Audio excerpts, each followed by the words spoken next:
Binata natin bulik ko. Kanina, tito.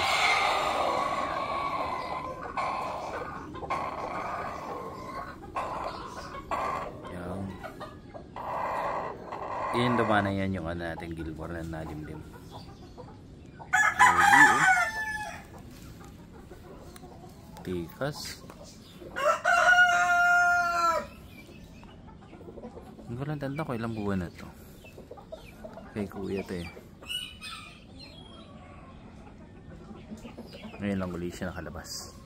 Kasi nagtag-ulanin. Kasi pag ganyan pa lang nasa ganyang stage pa lang sila. Mahirap yan ilabas. Madaling dapuan ng sipon. Pogi oh. Ganda ng kulay.